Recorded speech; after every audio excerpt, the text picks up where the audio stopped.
on vous a connu très à gauche. Puis certains vous ont décrit comme ayant une dérive droitière. Vous êtes rapproché de Michel Houellebecq, notamment. À ceux qui vous reprochent d'avoir changé de camp, vous répondez que ce qui est scandaleux, c'est de vouloir interdire le débat et la discussion. Mais pourquoi vous, qui êtes un philosophe, vous prônez le regard critique sur les gens et les événements, parfois vous vous mettez en colère quand on n'est pas d'accord avec vous? Ah bon? Ouais. Ben, ça dépend. Non. Je pense que si on me fait Si, vous voyez bien, vous mettez en colère, là.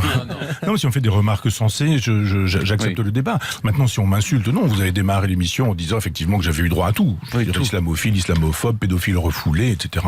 Misogyne, phallocrate. J'ai eu droit à tout. Oui, ça annule tout finalement. Non, pardon. C'est pas dit. Devant un tribunal, c'est pas dit que ça marcherait. Si on vous reproche tout et son contraire, ça annule finalement. Oui, non, mais la question que vous me posez sur le changement de bord politique, je veux bien l'entendre.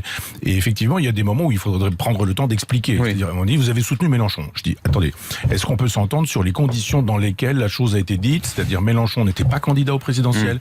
Mélenchon était inconnu la plupart du temps de tout le monde. J'étais sur un plateau qui était celui de Ruquier, qui me demandait si, dans une prochaine présidentielle, je soutiendrais quelqu'un si j'avais décidé, etc. Je dis non, je n'ai pas décidé, mais qui, si, etc. Je dis non, pas encore. Mais si vous deviez, je dis probablement Mélenchon. J'ai soutenu Mélenchon.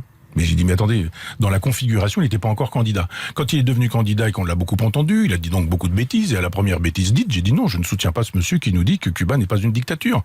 Ah, mais ça, c'est fini. On n'a jamais entendu ce genre de choses. Récemment, je dis, mais Asselineau a une critique de l'Europe qui est extrêmement intéressante, et c'est très argumenté, c'est très chiffré, etc. Hop, je suis passé dans le camp d'Asselineau. Je dis, mais attendez, arrêtez un peu. Je dis, moi, je suis toujours sur des logiques de gauche antilibérale, j'ai pas changé là-dessus.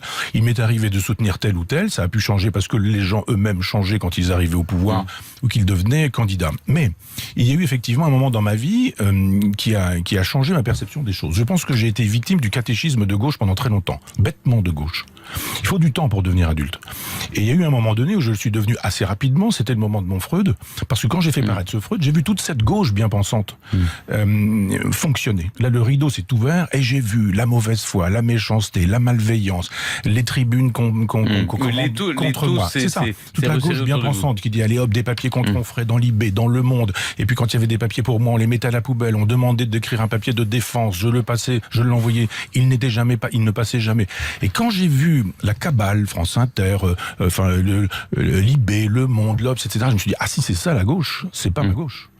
Et puis il y a un autre moment qui a été essentiel, c'est quand j'ai fait ce livre sur Camus, et quand Camus dit, mais si la vérité devait être, il était un homme de gauche, si la vérité devait être de droite, alors je serais de droite. Et je me suis dit, cette phrase est majeure, et il faut vivre en fonction de ça.